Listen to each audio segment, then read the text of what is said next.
este ciclo de la década de las oportunidades perdidas del movimiento productivo argentino. Hoy iniciamos un nuevo capítulo que hemos titulado Demanda agroalimentaria e industrialización.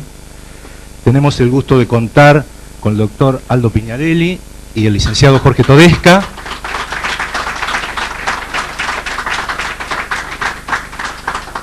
En este capítulo vamos a tocar desde la charla de hoy, que se refiere a descontroles económicos, dónde quedaron los pilares del modelo.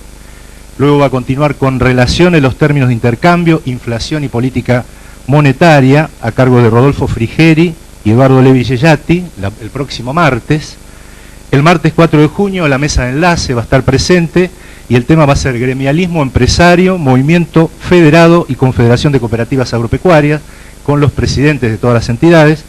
Y el martes 11 de junio, el mito de los commodities, valor agregado de las semillas y control satelital de los cultivos, a cargo de Héctor Huergo. Bueno, el doctor Aldo Piñarelli, muchos de ustedes o todos lo conocen, egresó de la Facultad de Ciencias Económicas de la Universidad de Buenos Aires, realizó cursos de especialización en administración financiera, costos, planeamiento y control en finanzas públicas. Fue presidente del Banco Central de la República Argentina durante el año 2002, ocupó el cargo de director del Banco de la Provincia de Buenos Aires, 1987-1989. En el año 1996 se desempeñó como consultor del Banco Interamericano de Desarrollo, dictó conferencias y cursos en la Universidad Ben Gurión de Israel, Banco de Inglaterra, Universidad de Itela, entre otras. Actualmente asesora en temas económicos y financieros a empresas relacionadas con la actividad industrial, bancaria, seguros, salud, construcción y servicios públicos. El licenciado Jorge Todesca es egresado también de la Universidad de Buenos Aires, realizó estudios de posgrado en administración de planes de corto plazo en la Organización de Estados Americanos. Actualmente es presidente de FinSupport, Sociedad Anónima de Consultores Económicos. Ha sido secretario de Comercio de la Nación, viceministro de Economía y vicepresidente del Banco de la Provincia de Buenos Aires. Es profesor de posgrado en distintas universidades, ha publicado numerosos artículos sobre sus áreas de especialización y regularmente escribe para medios de comunicación especializados. En el 2006 publicó El mito del país rico, utilizado actualmente como bibliografía de referencia en la Facultad de Ciencias Económicas de la Universidad de Buenos Aires. Anteriormente, la necesidad de una política industrial en la Argentina y las pymes, clave del crecimiento con equidad. Entonces, vamos a abordar hoy con los dos invitados, en el orden que ellos dispongan, descontroles económicos, dónde quedaron los pilares del modelo.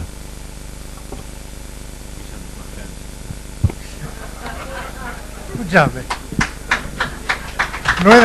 no era necesario.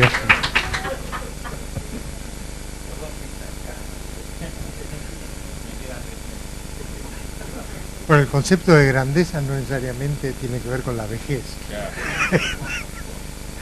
Puede ser un mito del país rico también. Claro, puede ser el mito del país rico. Bueno, gracias por la invitación a compartir siempre en esta casa amiga y ustedes por haberse tomado un rato esta tarde por estar.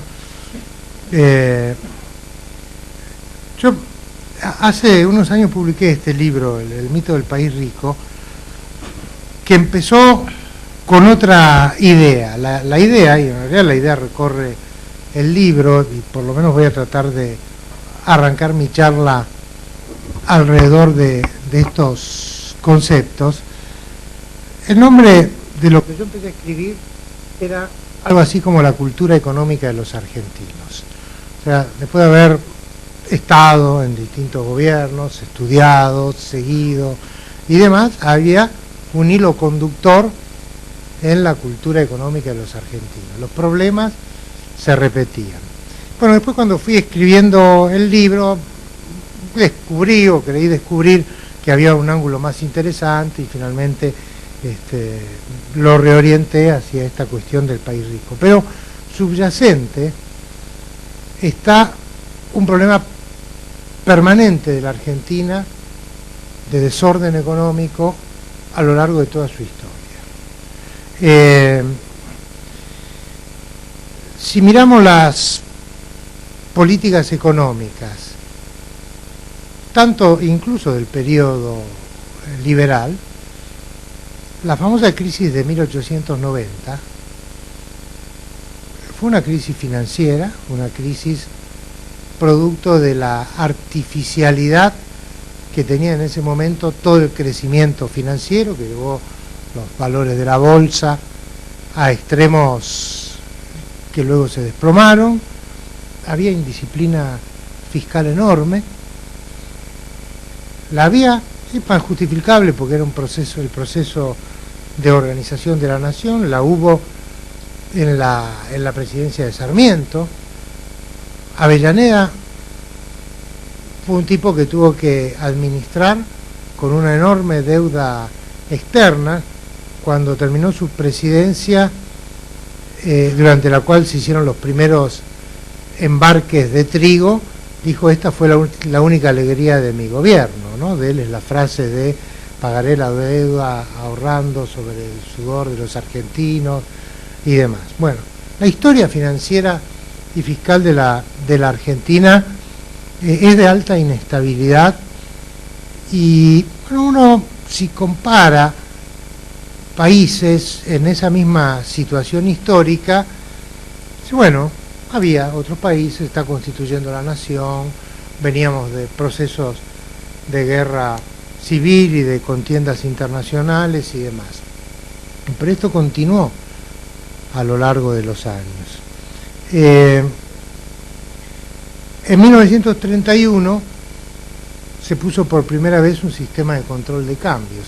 Era la presidencia del golpista Uriburu, no sé si eran de derecha o de izquierda, eran tipos nacional-socialistas con Z, y ahí empezó el control de cambios. ¿Por qué? Porque había escasez de divisas por la caída de los precios internacionales de los productos como fruto de la crisis de 1930. Y continuó casi ininterrumpidamente a lo largo de la historia argentina. No traje para proyectar, para no ser aburrido, pero como estamos a poca distancia, por ahí se puede ver. Todos estos rectángulos marcados muestran los diferentes sistemas cambiarios de la Argentina entre el año 31 y el periodo actual. En realidad,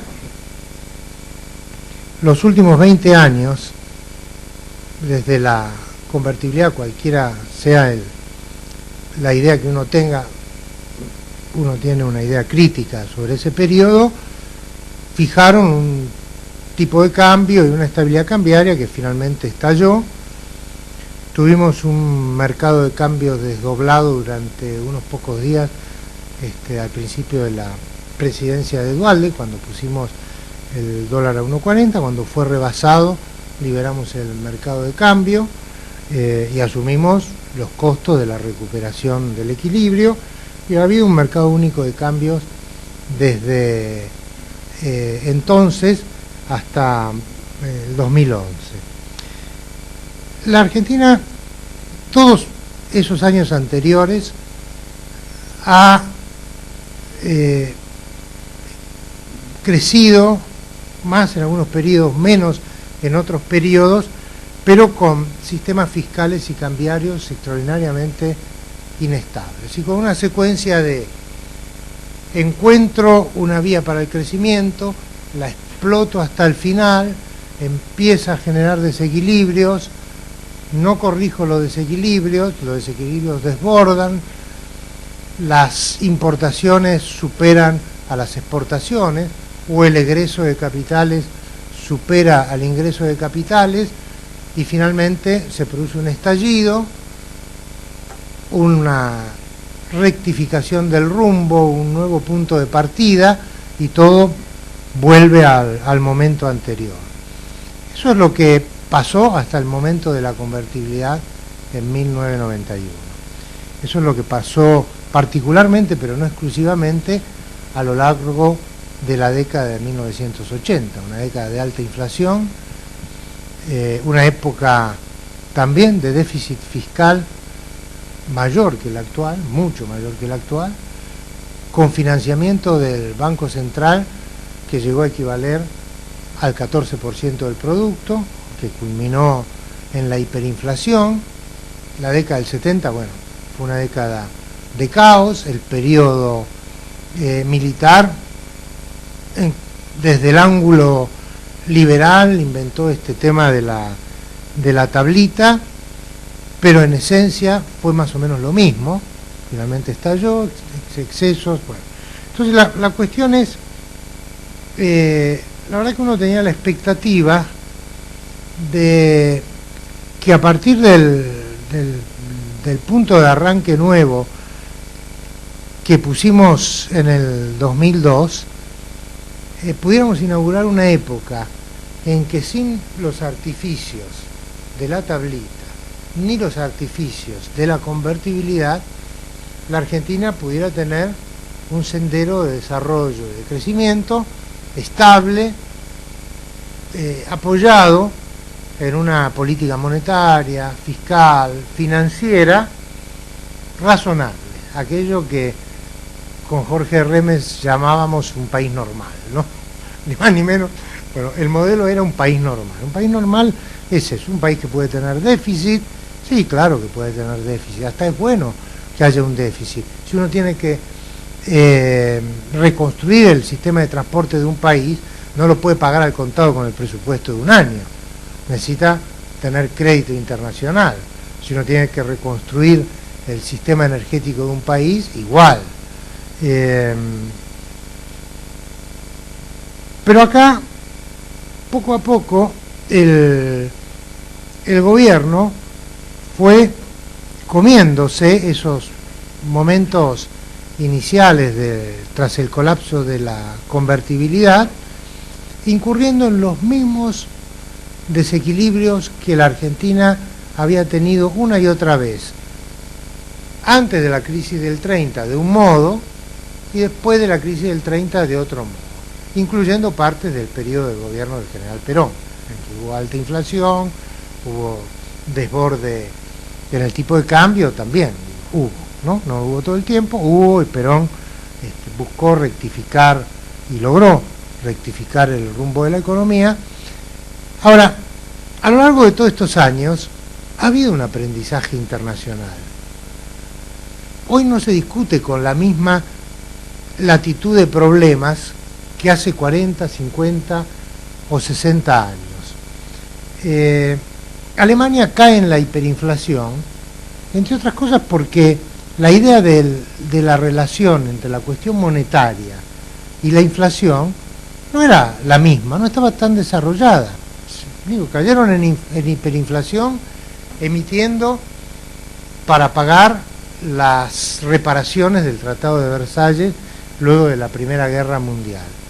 Y se fueron a la hiperinflación probablemente sin saber que se iban a la hiperinflación, porque la teoría económica no todo el tiempo ha tenido el mismo grado de desarrollo, el mismo grado de constatación estadística, porque hasta la inflación es un fenómeno contemporáneo. O sea, si uno se va 2 siglos atrás, hay alzas y bajas de los precios, pero que tienen que ver con fenómenos no monetarios, con una cosecha que se pierde, con un barco que se hunde y no llega a tiempo.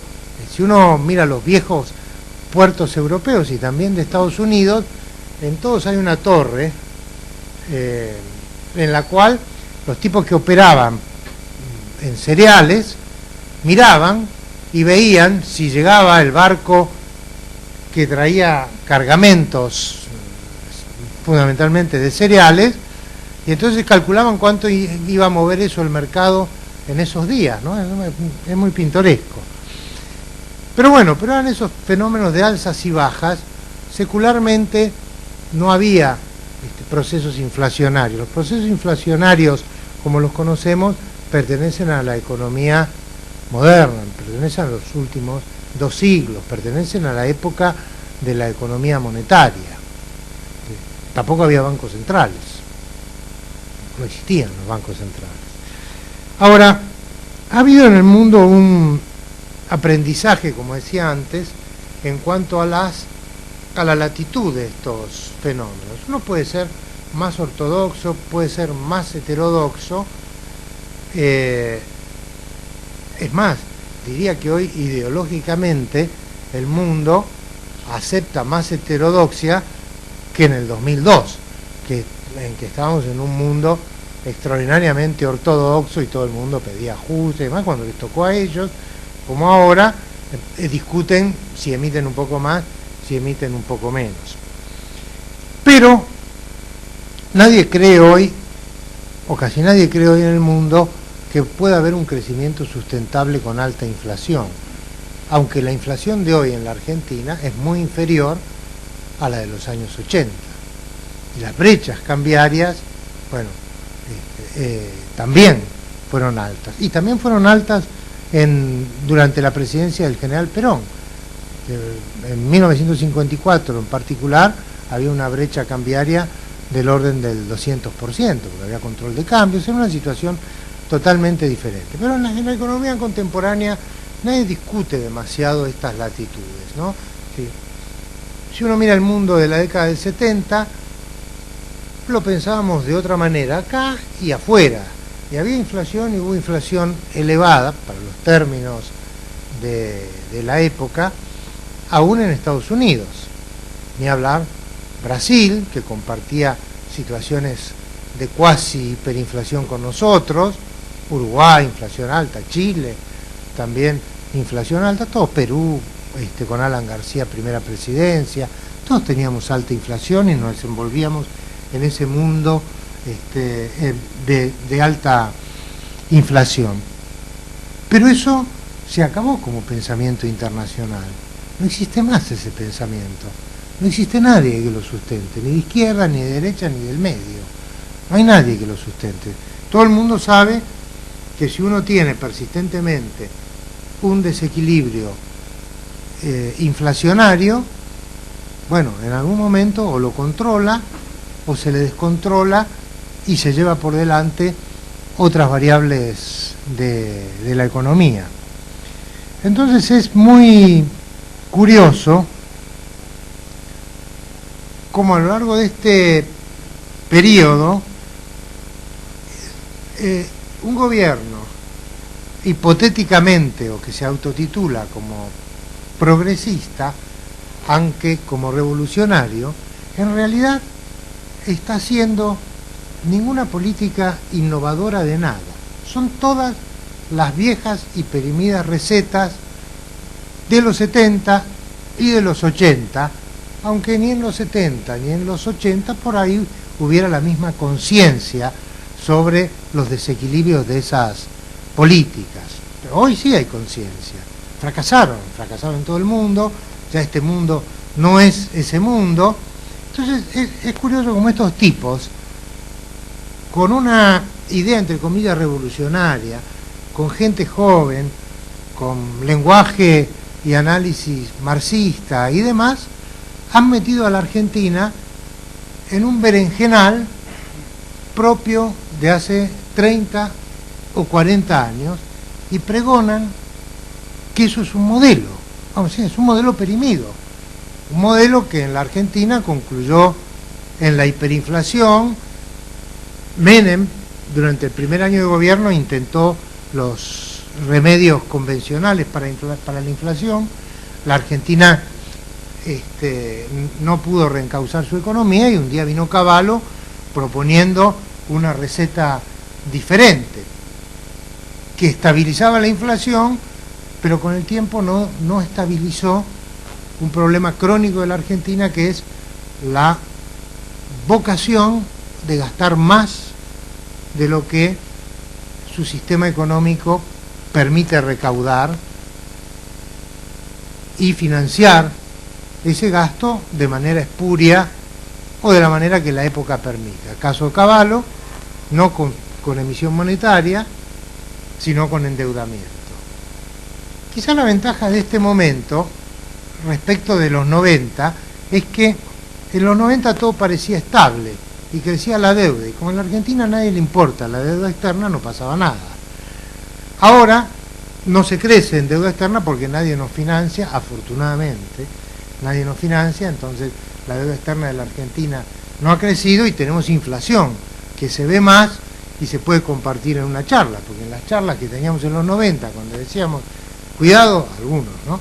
Cuidado con la deuda externa, no pasa nada, hay la relación deuda-producto, es más que razonable, la capacidad de pago de la Argentina, siempre calculada sobre el 1 a 1, va a permitir repagar todo, hasta que todo estalló. Entonces la cuestión básica es que no estamos ante nada revolucionario en la economía argentina. Se ha descarriado como se descarrió en los 70, como se descarrió en los 80, con la misma torpeza, casi con los mismos instrumentos económicos, con una diferencia muy fuerte. La diferencia está en la cuestión política, en el vamos por todo. Ahí está la diferencia fuerte. A Alfonsín se le descarrió la economía, pero no iba por todo. Cuando vio que eso no podía manejarlo, por las razones que fueran, dio un paso atrás y dijo hay que construir un nuevo punto de partida,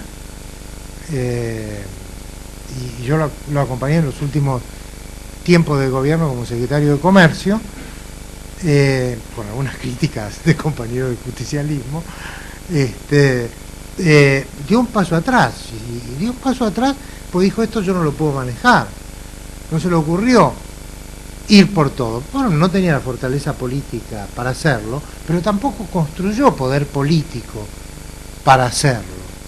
Tuvo otra relación con la sociedad, si no, no sería rescatado como un presidente que contribuyó de manera definitoria para la restitución de la democracia. Pero estos tipos no, a estos tipos se les arman estos desequilibrios y no dan un paso atrás, dan un paso adelante y dicen, bueno, yo voy a apropiarme de todas las rentas que estén sueltas en la economía. Entonces sutilmente empiezan por las AFJP y bueno, como acá en nuestro país todavía la cuestión del estatismo merece apoyos indiferenciados, todo el mundo le vota la estatización de las AFJP y les entrega servida en bandeja una caja maravillosa. Y los tipos de las AFJP que estaban virtualmente quebradas no aplaudieron públicamente, pero en privado un alivio enorme. El Banco de la Nación Argentina se hizo cargo de todos los empleados y todo lo demás, todo pasó al Estado y todos felices y contentos. Y entonces a continuación saquean los fondos de las AFJP,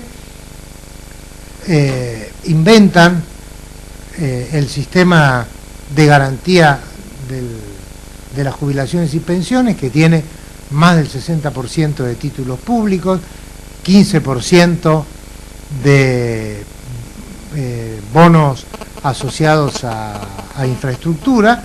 Las dos cosas están en el límite, ya no las tienen más para disponer a menos que modifiquen la ley, y todavía hay que escucharlo al tipo este que está en Lancet decir nuestro fondo ha crecido 190% en 3, 4 o 5 años, porque agarra todos esos títulos y los calcula al valor que teóricamente tendrían. Muchos de esos bonos son bonos con vencimiento en el año 2040, 2045.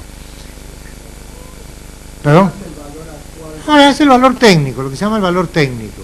O sea, el título con su rendimiento e intereses te da un valor técnico, no un valor de mercado, un valor técnico. Bueno, el Congreso casi no controla esto, hay poca posibilidad de controlarlo, efectivamente, pero también hay poca gente en la oposición interesada en seguir estos temas. Nadie los sigue. ¿Por qué no los siguen? Porque tienen cola de paja, porque todos votaron a favor de esta estatización de las AFJP que terminó en este desastre. Son cosas que pasan. ¿Por qué la oposición no puede estructurarse firmemente como oposición? Bueno, porque hay una parte importante de la oposición que ha acompañado al gobierno en sus decisiones. Digo, es una cuestión importante, ¿no? Lo mismo aerolíneas, la estatización de aerolíneas, lo mismo la estatización de YPF.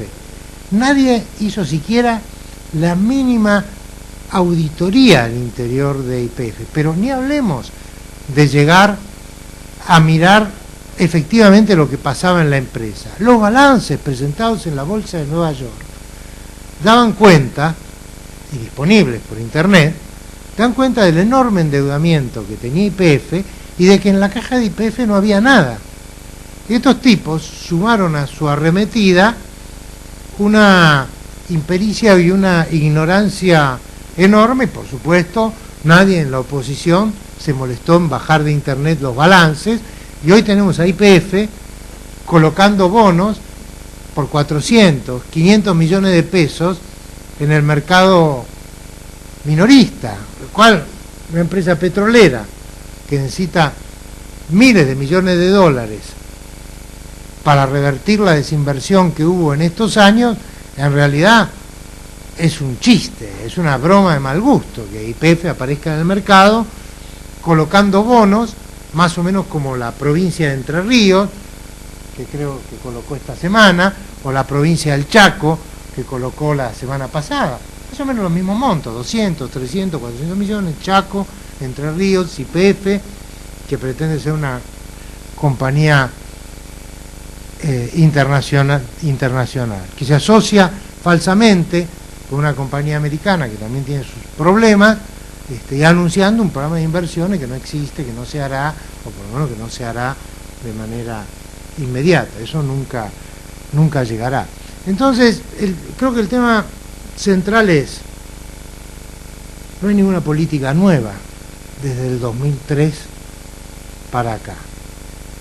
Hay el usar la fuerte corrección y los pilares que pusimos en el 2002 y que se continuaron poniendo en la presidencia de Duhalde,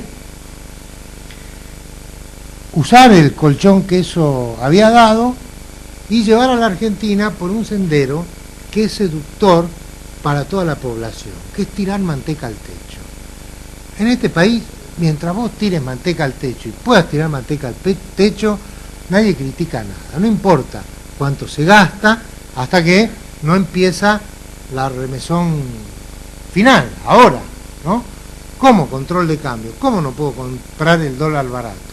Bueno, es que hemos generado una economía en donde, aún a pesar de los buenos precios de los commodities y de que en nuestra balanza comercial tenemos excedente, ya no sabemos muy bien de cuánto este año, si de 12.000, de 11.000, de 10.000 millones, pero tenemos excedente, toda la otra cuenta de nuestras relaciones con el exterior, que es la llamada cuenta de capital, es deficitaria. Me voy a detener dos minutos en esto. En las relaciones financieras del país con el exterior hay dos grandes cuentas, la llamada cuenta corriente y la cuenta de capital.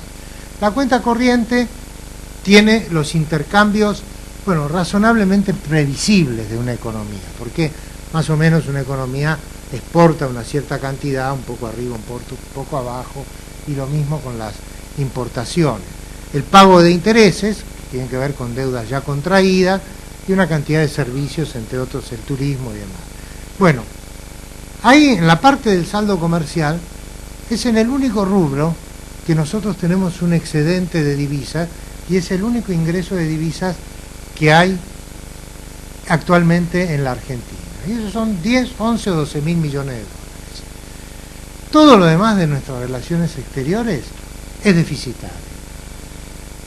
Por supuesto, en rojo lo que tiene que ver con el pago de la deuda externa, como ha estado, porque estamos cancelando deuda.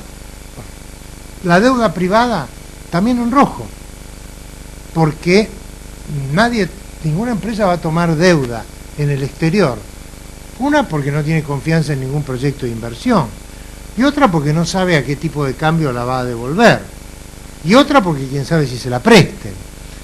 Entonces, si vos tenés, como tendrán clientes de Aldo, clientes míos, deuda externa, estás ansioso por pagarlo, porque la pagás a 5.20. Entonces tenés que cancelar todo lo que el Banco Central te deje cancelar. Consecuencia, la parte de deuda privada la tenemos en rojo.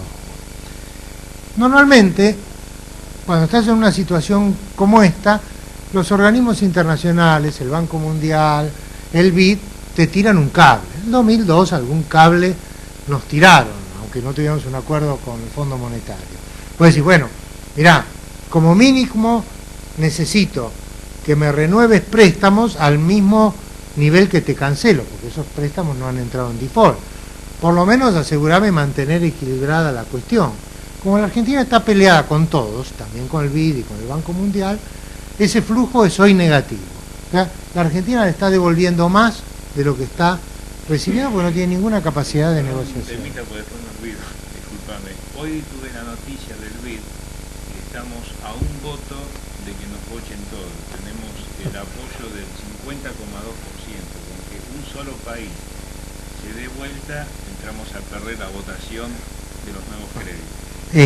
Estados Unidos sistemáticamente vota en contra por una decisión del gobierno americano, por el tema del CIAD y toda esta historia. Bueno, entonces,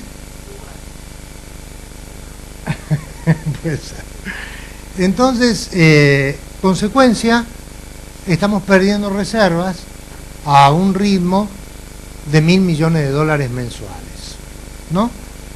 Y el año pasado, a esta altura del año, habíamos ganado algo de reserva. Este año ya hemos perdido un poco más de $4.000 millones de reservas. ¿Cuántas reservas son suficientes? Hay mucha discusión sobre esto, pero hay una realidad. Si vos vas acumulando reservas, vas bien. Si vos vas desacumulando, vas mal, ¿no? Como criterio. Entonces la Argentina va desacumulando. Entonces, si empezamos a restar de las reservas, del monto bruto de reservas, lo que no es estrictamente líquido, que siempre existe una porción líquida. Cuando nosotros llegamos en el 2002, había $14.000 millones de reservas, pero 5.000 eran en realidad una suerte de stand-by, de apoyo del Fondo Monetario que no lo podíamos gastar.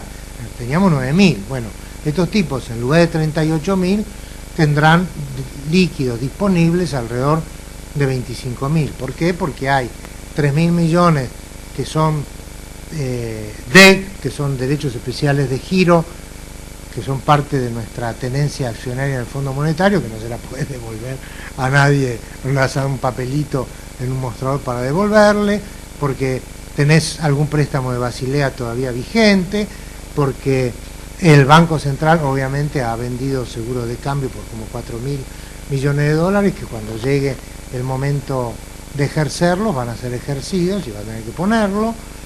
Entonces tenemos un problema estructural, más aún, un problema estructural que ni siquiera es tan fácil de resolver con una devaluación, aun cuando uno evitara efectos secundarios, porque no es un problema solo en la balanza comercial. Donde vos devaluás, entonces se importa menos y se sustituyen importaciones, se hacen más competitivas exportaciones que no se están haciendo, se exporta más y se amplía el saldo comercial. No, tenemos un lío en otra parte de la balanza comercial, que tiene que ver con la inserción financiera internacional de la Argentina, o la desinserción financiera de la Argentina, con la desconfianza de la Argentina en el mundo y con la desconfianza de los inversores extranjeros en relación con la Argentina. O sea, que si vos querés reconstruir un programa económico, tenés que hacerlo base cero. Es muy difícil apreciar que el mismo que llegó hasta este momento vaya a poder dar creíblemente un viraje de 180 grados y llevar la economía en otra dirección o sacarla de este embrollo en el que se han metido. Yo creo que se han metido verdaderamente en un laberinto. Ahora, hay otra cuestión, y con esto medio termino para que tengamos tiempo de preguntas y demás, que tiene que ver con cuánto duran estos procesos, ¿no? Eso es más difícil de decir. El proceso de deterioro durante el gobierno de Alfonsín, y salvo los 2 años del Plan Austral, 1 año y pico, duró los 5 años y medio, ¿no? No es tan fácil que se cae un gobierno cuando todavía tiene ciertos puntos de apoyo, como por ejemplo las reservas que todavía sí hay, el apoyo político que hasta ahora tiene, su capacidad de apropiarse de rentas que todavía tiene y demás. La convertibilidad tampoco se cayó de un día para otro, debe haber empezado a deteriorarse por ahí de 1997-98. Al final del año 2002, después de haber detenido la caída y demás, el Producto Bruto de la Argentina había caído 21%. Cuando se fue de la Rúa, caía a una velocidad del 20%. En los 3-4 primeros meses del 2002 esta caída empezó a revertirse, pero este proceso tardó varios años. Entonces, ¿qué va a pasar con este proceso en la Argentina en términos de tiempo de deterioro? A mí por lo menos me resulta difícil de prever. ¿Por qué? Bueno, todavía este es un gobierno que tiene un apoyo político importante, una decisión política de ir por todo, que le permite vulnerar límites que uno no se imaginaría en otro gobierno. Por supuesto, uno no se lo imaginaba en el gobierno de Alfonsín, no se lo imaginaba en el de la Rúa, no se nos hubiera ocurrido, por supuesto no hubiéramos tenido apoyo para hacerlo, pero no se nos hubiera ocurrido a nosotros expropiar las AFJP y quedarnos con la guita de las AFJP. Digo, estos tipos se han apropiado de rentas que a nosotros no se nos hubiera ocurrido apropiarnos. A Alfonsín tampoco se le ocurrió, a De la Rúa tampoco se le ocurrió. Bueno, digo, cuando vos estás dispuesto a ir por todo, hay que ver hasta dónde lográs sobrevivir destruyendo. Esto para mí es más difícil de prever. Probablemente la clave de eso la tiene la política. Ahora, lo que es claro es que la Argentina está aislada del mundo. Tiene un déficit estructural con el exterior. Yo insisto en esto porque el último capítulo de cualquier crisis en la Argentina tiene que ver con su relacionamiento financiero y comercial con el exterior. Hasta que eso no ocurre, no se produce el capítulo final de una crisis, porque siempre se han podido imprimir billetes. Estamos entre amigos. En los 80, pero se imprimía a un ritmo. Recuerdo una discusión en el Ministerio de Economía, vamos cerrando, sí, en donde la gente de la Casa de Moneda decía: no da más las máquinas. No alcanzaban las máquinas. En ese momento a la Casa de la Moneda decían: no puedo imprimir más, estoy al mango. Tenían 3 turnos. Tenía 3 turnos la Casa de Moneda. Digo, no nos engañemos, esto ha ocurrido en el pasado igual que ocurre hoy. Y en realidad, mientras las cosas funcionan, a nadie le importa en la Argentina, porque la indisciplina fiscal, monetaria y demás, mientras no moleste, es un tema de los gobiernos y de los economistas, de los tipos que estamos de pronto en la oposición, ¿no? Yo recuerdo, y voy a cerrar con esto, con algunos clientes estos años, yo miraba los números y decía: bueno, vamos hacia una crisis fiscal, hace 6 o 7 años. Un día uno me dijo: Jorge, esto no lo dijiste el año pasado y no ocurrió. Entonces yo me puse a pensar por qué me había equivocado tanto. Y claro, me había equivocado porque yo suponía ciertos límites legales a lo que el gobierno iba a hacer. No suponía que se iba a agarrar todos los fondos de la seguridad social, que era lo que había ocurrido en el año previo, o que había logrado estatizar las AFJP. Desde ese momento en adelante dije: no, mientras tengan capacidad de imprimir, y la tienen todavía, el gasto público va a ser abastecido. Lo único que no se puede fabricar en la Argentina son dólares. Y ahí está el nudo de la crisis. Así que si hay una receta para después de esta reunión, para mirar la coyuntura, es, bueno, mientras a la Argentina le sigan faltando dólares, vamos cuesta abajo, hagan lo que hagan y en algún momento la crisis se desencadena. Ahora vamos por el CEDIN. Se desencadena y ocurre. Y mientras no hay una crisis en el sector externo de la economía, se puede tirar. Se puede tirar, sobre todo si uno tiene facultades para modificar la carta orgánica del Banco Central, etcétera, etcétera. Siempre ha sido así. Y como este modelo no difiere más que en el vamos por todo, ocurren las mismas cosas que ocurrieron en los 80 y en los 70. Esta es un poco mi reflexión para esta noche. Gracias.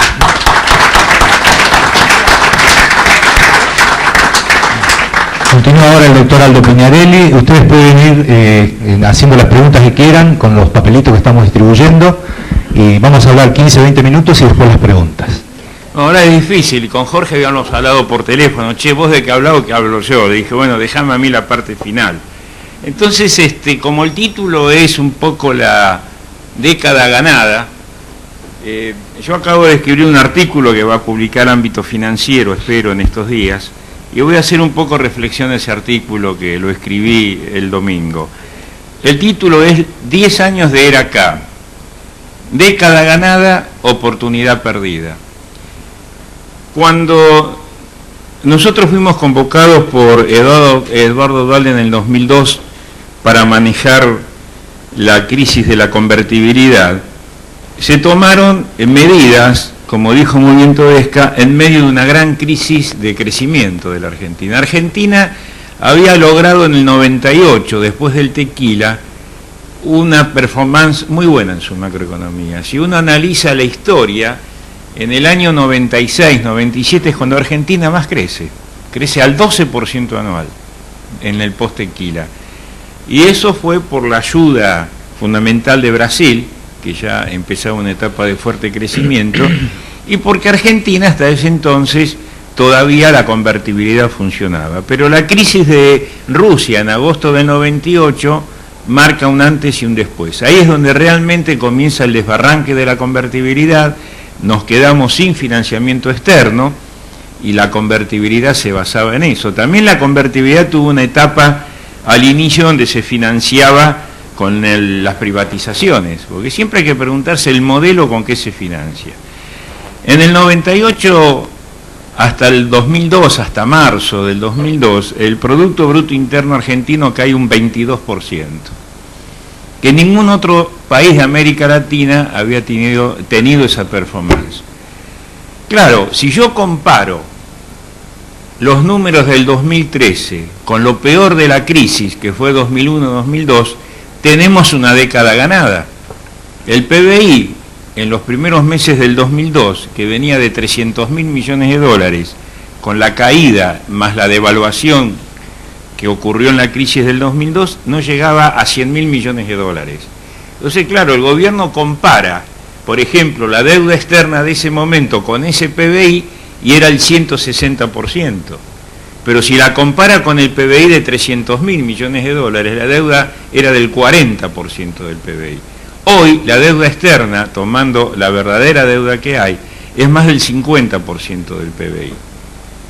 Y encima, con una deuda cargada sobre el ANSES, cargada sobre el Banco Central, que es una deuda interna, interpública, que después vamos a analizar. Lo mismo pasa con el nivel de desempleo. La crisis de la convertibilidad nos había dejado un nivel de desempleo y subempleo cercano al 25%. Acaba de anunciar el INDEC, después de un ciclo, que hoy el desempleo y el subempleo es del 16%, medido por el INDEC.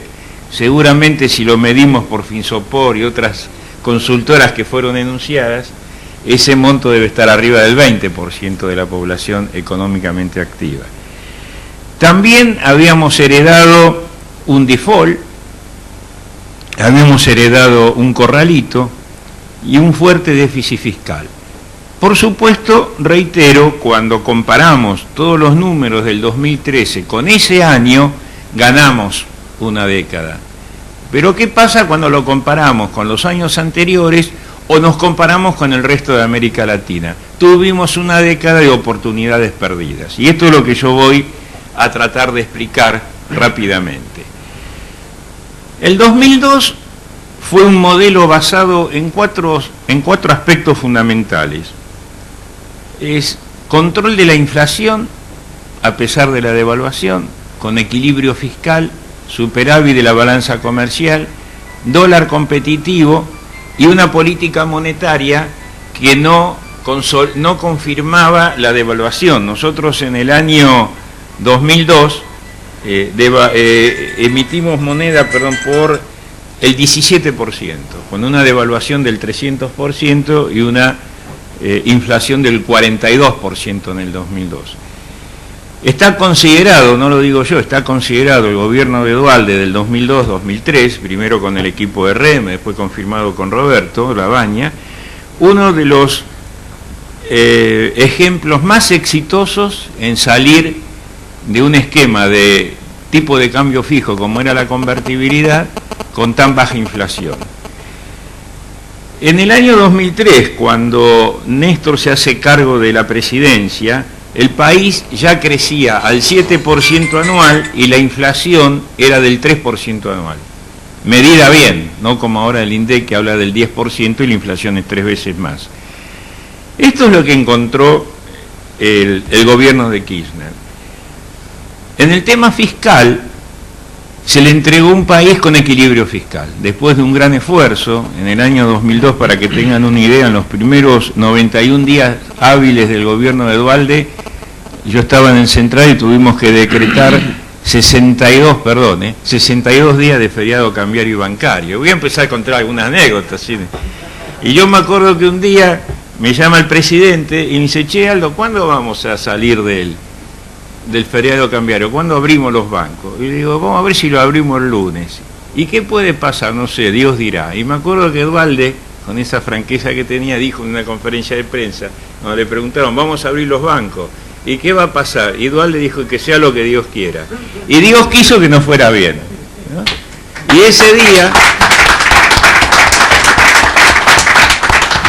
ese día, ante la sorpresa de todos y en los días subsiguientes, los bancos recuperaban depósitos, subían las reservas del Banco Central, bajaba la tasa de interés, bajaba el dólar. Y yo digo, pero en todos los libros que yo leí de teoría monetaria, las 4 variables juntas nunca se dan. Siempre pasa, si subo la tasa, tengo un problema de actividad, crecía la economía. Bueno, hacíamos todas esas cosas y ¿qué era eso? Le empezaba a dar su resultado la especificación, la devaluación y el manejo fiscal. También teníamos una balanza comercial superavitaria. Nosotros llegamos a tener 16.000 millones de dólares de superávit en la balanza comercial. Lo voy a matar. No se quería apagar, toma, no sé cómo apagarlo. Se puede apagar. Sí, por eso, pero no sé. No es necesario romperlo. Lo quiero apagar y no quiere. No sé qué.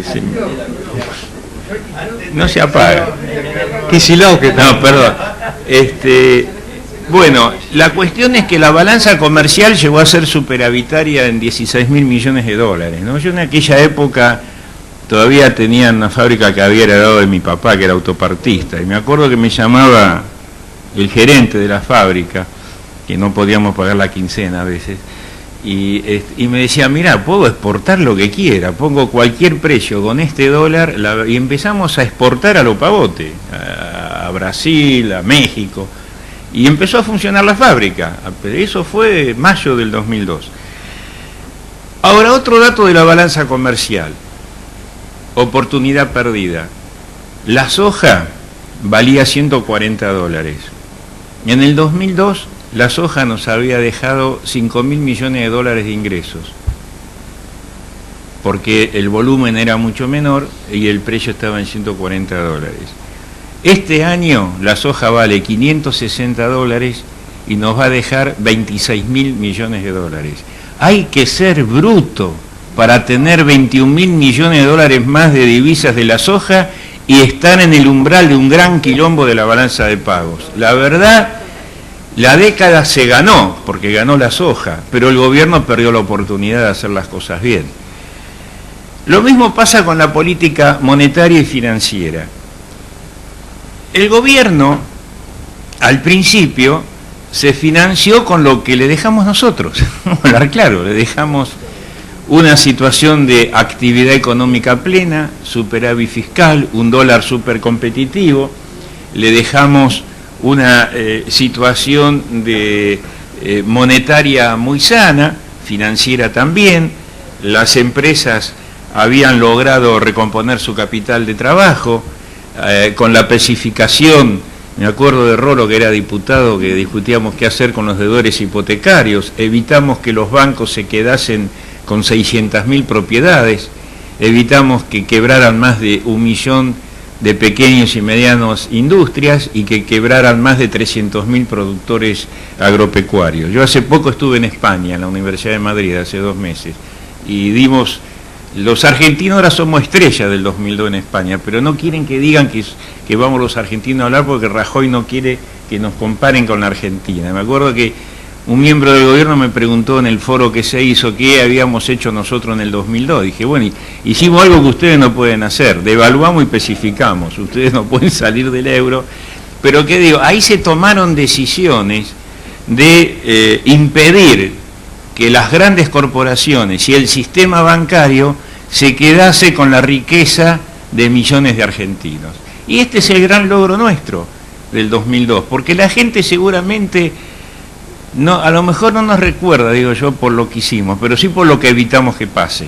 Ese temor de que el dólar se iba a 10 pesos, que quebraba el sistema bancario, que íbamos en la hiperinflación. Bueno, los que llevaron el dólar a 10 pesos fueron estos, no fuimos nosotros, y 11 años después. Entonces habíamos dejado una situación totalmente... Esto está fuera de control, ¿no? Pero no se apaga, apagámelo, qué sé yo, rompelo. Entonces, el otro fenómeno donde la década es ganada es el fenómeno chino. China ingresa a la OCDE, a la Organización Mundial de Comercio, en el 2003. Hasta el 2003 China no era un país que comerciaba habitualmente con Occidente. Y comenzó el boom de la soja y de las proteínas. Y comenzó la gran demanda. Y comenzó a cambiar los términos de intercambio para toda América Latina. De una vez por todas, en toda la historia económica mundial, América Latina tenía un término de intercambio favorable. Aumentaban mucho los precios de lo que exportábamos y bajaba los precios de lo que importábamos por el paradigma chino, que era que hizo subir las materias primas y por la oferta de los productos industriales chinos bajaron los precios de lo que importamos. Todo eso fue un ciclo positivo que cuando uno analiza los números de Argentina y el resto de América Latina, ya no es una década ganada, es una oportunidad perdida. Y voy a hablar de los números. La presión fiscal de Argentina histórica siempre rondó entre el 20 y 25%. Hoy es del 43% del PBI, récord histórico. Quiere decir que cada 100 pesos que producimos los argentinos, 43 van al Estado. Pero el gasto público en total, municipal, provincial y nacional, es del 46% del PBI. Tenemos un déficit del 3%. Como muy bien dijo Todesca, a veces no es del todo malo tener déficit fiscal. Lo malo es cómo se financia y lo malo es para qué se aplica. En los últimos 5 años, los empleados públicos, que eran 2.500.000, nosotros le dejamos 2.100.000 empleados públicos en el 2003. Hoy son 3.600.000. Nadie sabe dónde están. Ese 1.200.000 de empleados nuevos, salvo en el área de salud, educación y justicia y algo de seguridad, el resto, yo hice un estudio, habría unas 500.000 personas que nadie sabe dónde están. En algún lado están porque el sobre se paga a fin de mes. Y ese es un sobrecosto. Ni hablemos de la obra pública. Argentina gasta 50.000 millones de pesos por año en obra pública y vemos como ahora, por ejemplo, la primera inversión hidroeléctrica que hace este gobierno en Santa Cruz, que estaba calculada en 3.000 millones de pesos, parece que va a ser 3 veces más, con denuncias de sobreprecios y gravísimos problemas. Entonces, ¿qué pasa con el resto de América Latina? Mientras Argentina tiene este 46% de gasto público, el que nos sigue es Brasil, con el 35% del PBI. Y después, mucho más abajo, con 22-24%, viene Perú, Chile, Bolivia, Colombia, Paraguay, Uruguay. Entonces, es una oportunidad perdida porque incrementamos el gasto sin tener la contrapartida en obras de infraestructura. Tenemos la matriz energética más atrasada de América Latina. Por ejemplo, mientras Brasil, el 80% de su producción energética es hidroeléctrica, en la Argentina el 80% es termoeléctrica. Entonces tenemos que importar fuel oil y gas que no producimos y que este año nos va a reportar una importación de 12.000 millones de pesos y una pérdida por subsidios de 12.000 millones de dólares este año y una pérdida de más de 100.000 millones de pesos en subsidios que por otro lado nadie sabe en qué se usa, como pasó con los ferrocarriles. Los ferrocarriles reciben más de 6.000 millones de pesos por año de subsidios solo para mantenimiento y mejora. 11 está demostrando que el dinero no llegó donde tenía que llegar. La Plata con la inundación, yo recuerdo en el gobierno de Cafiero y después de Duhalde, los estudios hidráulicos que se hicieron, las obras de limpiar los arroyos.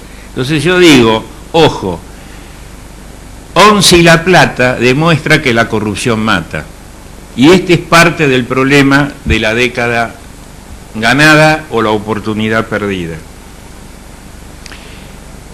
América Latina hoy es la región del mundo que más reservas acumuló después de Asia en sus bancos centrales.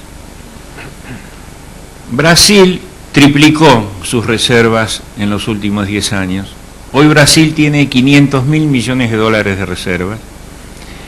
Y llegó a tal punto que el ministro de Economía hace unos meses dijo, tenemos tantos dólares que a lo mejor autorizo a vender dólares en las panaderías, porque no sé qué hacer con ellos. Hace unos días nomás, Laura, la mujer de Mujica en Uruguay, cuando en Radio Mit le preguntaron si estaba enojado con el gobierno porque le faltaban dólares, y Uruguay dijo, la mujer de Mujica dijo, no, acá no sobran dólares, nosotros lo tomamos al revés de ustedes, no sabemos qué hacer con tantos dólares. Ni hablar de Perú. Perú tiene reservas en el Banco Central por 60.000 millones de dólares. La economía de Perú es 2,5 veces más chica que la nuestra. Bolivia tiene 13.000 millones de dólares de reservas. México tiene 140.000. Bueno, en total, América Latina junta un PBI medio de toda América Latina en reservas. Argentina no tiene ni el 10% en reservas del Banco Central. Entonces, cuando se hace, a mí me pregunta mucha gente, bueno, ¿cuál es el nivel óptimo de las reservas de un banco central? Yo digo, técnicamente, generalmente se dice, bueno, tenemos que tener una mezcla de 6 meses de importaciones, 6 meses de pago de la deuda y algún porcentaje de la base monetaria. Toda relación que hagamos de Argentina con el resto de los países latinoamericanos da negativo. Nosotros, por ejemplo, Brasil. Y no quiero poner Perú porque me caigo de vergüenza. No quiero poner Chile porque peor de ver. Ni México, ni Colombia, ni Bolivia, ni Paraguay, ni Uruguay. Voy a poner Brasil, que es el que peor está después de nosotros, si se puede decir. Brasil tiene 500.000 millones de dólares de reserva. Debe 180.000 millones de deuda externa y tiene 120.000 millones de dólares de base monetaria. Quiere decir que hoy Brasil, con sus reservas, paga toda la deuda, puede pagar todos los reales que emitió y todavía le sobran 200.000 millones de dólares. Argentina hoy tiene una base monetaria tomado en el dólar oficial a 5,20 de unos 60.000 millones de dólares, tenemos una deuda externa de 200.000 millones de dólares y tenemos reservas por 35.000. Y esto es la oportunidad perdida. Porque todos los índices financieros y monetarios de Argentina son totalmente negativos. Recién Toesca hablaba de las experiencias repetidas y fracasadas. Ha llegado el fin de un ciclo. económico y espero que también político, creo que seguro que sí, no voy a hablar de ese tema, pero del económico seguro. ¿Saben cuál es el fin del ciclo? Financiar el modelo con emisión monetaria y con endeudamiento interno. El eslogan de algunos economistas, voy a contar una anécdota de la semana pasada en el Senado. Yo fui invitado por el senador Morales, radical, a dar una charla sobre la ley de blanqueo. Les digo, la primera vez que yo veía al senador Morales, ni sabía cómo era. Yo tenía a Aníbal Fernández al lado, que es el presidente de la comisión, y le dije a Aníbal, mirá, porque me chicaneaban con que como es Piñanelli, peronista, lo invitó un radical, le digo, mirá, el primer día que lo veo, Aníbal, a vos hace 30 años que te conozco y nunca me llamaste. Y antes era peronista, a lo mejor te traigo. Está grabado en el Senado de TV.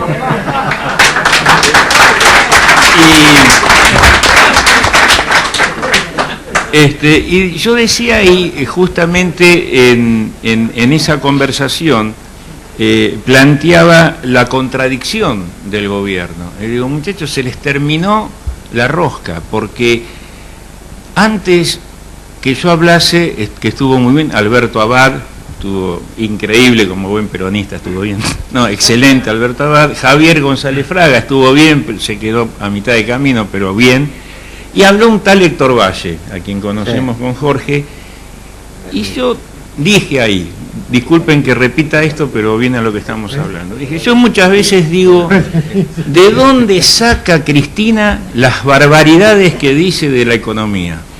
Digo, ¿quién la asesora? Hoy acabo de ver quién es. Se llama Héctor Valle, y estaba. Lo miro y digo, ¿por qué no estudias economía? Entonces... Yo creo que hay un famoso 5 por 1. Ahora 5 por 1 y no sirve ninguno. Bueno, ¿qué había dicho Valle como director de YPF? Yo lo escuchaba a Todesca hablar de las barbaridades de YPF.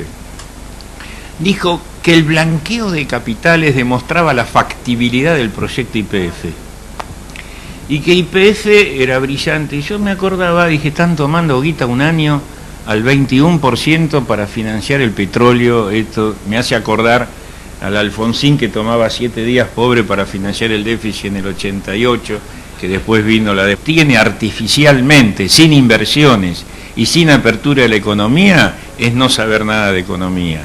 Decir que la Argentina se puede financiar con ahorro interno cuando tenemos una fuga de capitales récord.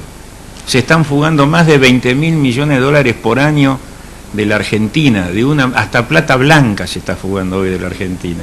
Esto es lo que hay que decirle al gobierno. Están meando fuera del tarro, perdón mi expresión, pero es así. Entonces, cuando yo escucho eso, dije, claro, o esta mujer no sabe nada de economía o está rodeada de una manga de inútiles, ¿no? Ahora, y para ir cerrando un poco más, América Latina tiene hoy por hoy los mejores índices de inversión. Para tener una idea, en el 2012 ingresaron en toda América Latina, incluido México, obviamente, 120.000 millones de dólares de inversión extranjera directa. Y fue el peor año de los últimos 5 años. En la Argentina ingresaron menos de 5.000. En Bolivia ingresaron 7.000. En Brasil 60.000. En Chile 18.000. En Uruguay 8.000. Fuimos los peores de la clase en inversión extranjera directa. Y cuando Todesca explica el flujo negativo, ese es uno de los problemas. No ingresan las inversiones que sí están ingresando, sin saber aprovechar el momento histórico único que hay hoy en el mundo, que sobran dólares con una tasa de interés increíblemente baja, como nunca hubo en la historia, que tiende al 1%. Bolivia acaba de reestructurar su deuda con un crédito a 10 años con 5 de gracia al 4% anual. Chile está tomando al 2,20%. Y si Argentina hace bien las cosas y no tenemos la inflación que tenemos, Argentina hoy sería un país que tendría que tener el doble de reservas en el Banco Central, tendría que tener resuelto su problema energético y de infraestructura y poner en marcha el proyecto Vaca Muerta de YPF. En inflación, si hubiese olimpiadas de inflación, seríamos medalla de plata después de Bielorrusia, somos segundos. Pero si fueran Juegos Panamericanos, gracias a Dios ganamos la medalla de oro, porque ya le ganamos a Venezuela. Hoy Venezuela tiene una inflación un poquito menor a la nuestra, están cerca pero vamos primero. Así que en los Panamericanos de inflación, medalla de oro. En las Olimpiadas, medalla de plata. Y esto es un tema también para decir década ganada, oportunidad perdida. Acá, y ya voy terminando, la pregunta del millón, y que me hace mucha gente, inclusive en mis alumnos en la facultad, es, bueno, ¿Argentina tiene posibilidad de salir? Sí, yo, ya que está acá presente, voy a decir que Argentina está condenada al éxito, por más que hagamos mal las cosas. ¿Por qué? Porque Argentina hoy, en lo que es América Latina y el mundo, sigue teniendo una posición netamente favorable. Ustedes saben, y esto está estudiado, yo recibí un informe de economistas del Banco Mundial hace poco, donde analiza los nuevos BRICS. Ustedes saben que hubo hasta hace 2 años el grupo de los BRICS, que era Brasil, Rusia, India, China y Sudáfrica, que eran los países que iban saliendo de emergentes para pasar a ser potencias económicas. Esos países ya lo lograron, ya acumularon capital, infraestructura. Brasil incorporó 40 millones de personas a la clase media en la última década. Bueno, China tiene prácticamente una Europa completa con nivel europeo de consumo. La India está pasando por un proceso similar, pero esos países ya acumularon. Hay nuevos BRICS. Ahora se habla de México, se habla de Polonia, se habla de Indochina, se habla de Vietnam. Y se analiza Argentina. Dice, si Argentina hubiese hecho lo mismo que el resto de América Latina, hoy Argentina sería un nuevo BRICS. Simplemente, entonces, a título de despedida y quedar sometido a las preguntas, insisto, la era acá, si lo comparamos con lo peor de lo nuestro, es una década ganada. Si lo comparamos con el resto del mundo, es una oportunidad perdida. Muchas gracias.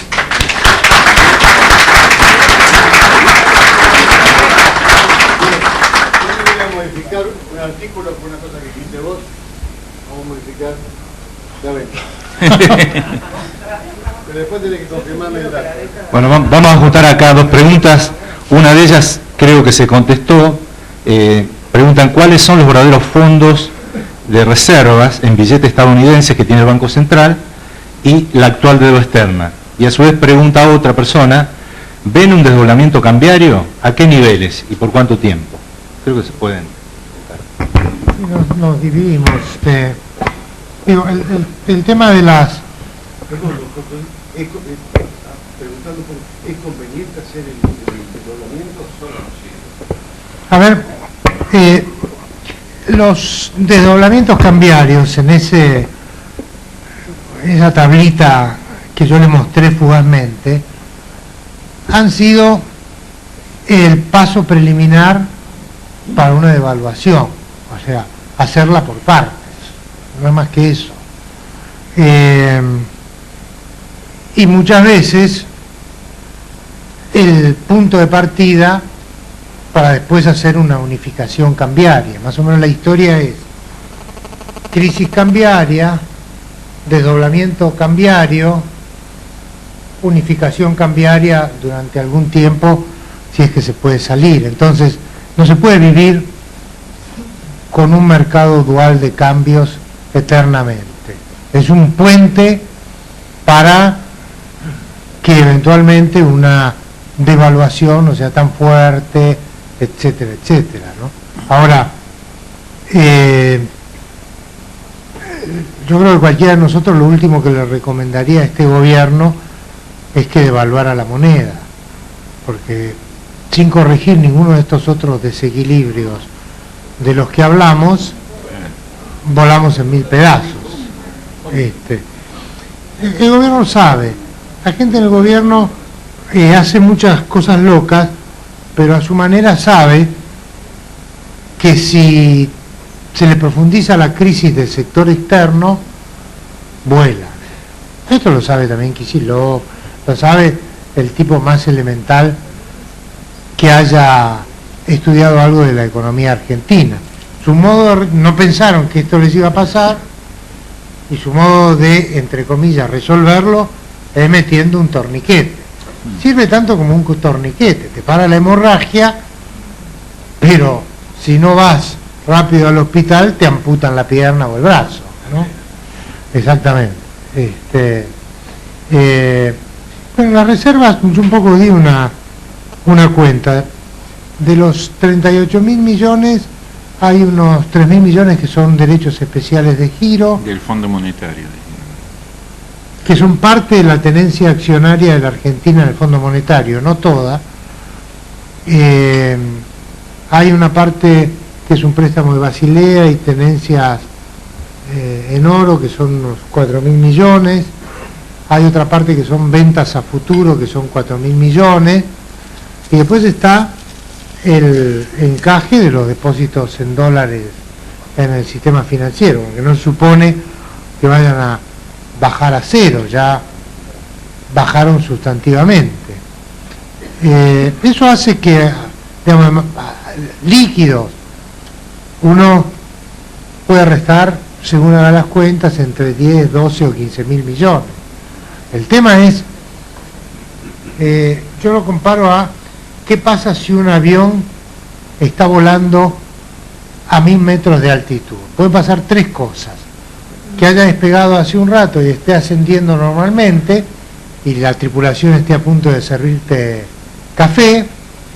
Puede ser que esté descendiendo normalmente y vaya en curso normal hacia el aeropuerto, o que esté cayendo en picada. En las tres situaciones pasa por los 1000 metros. Acá está en la última de las situaciones. O sea, está a 1000 metros pero cayendo. No está aterrizando y por supuesto no está remontando vuelo, ¿no? Entonces, mucho antes de que a vos se te acabe el último dólar disponible de las reservas líquidas, tenés una crisis fenomenal, porque esto que nosotros decimos lo sabe todo el mundo y crecientemente lo sabe más gente, no hay mucho misterio en esto en la Argentina. Así que vamos en curso de colisión si nada cambia. ¿Así crees? Ratificar eso, pero a veces la gente pregunta una cosa, Jorge, en muchos medios, porque hay algunos economistas liberales que plantean que gran parte de las reservas están en bonos de la deuda del Tesoro argentino, y eso es falso. Las reservas están libres, disponibles en el Banco de Basilea. Lo que tienen muchos bonos del Tesoro es el activo, las cuentas a cobrar de central. Pero el rubro disponibilidades, caja, son dólares, oro o derechos especiales de giro depositados fundamentalmente en Basilea. Después viene el análisis que hizo muy bien Jorge, cómo detraer de esas reservas lo que no es reserva líquida de libre disponibilidad. Yo creo que cuando las reservas brutas bajen de 30.000 millones de dólares, la situación tiende ya a ser terminal. Aldo, una pregunta. Cuando Luis Cavalli exponiendo,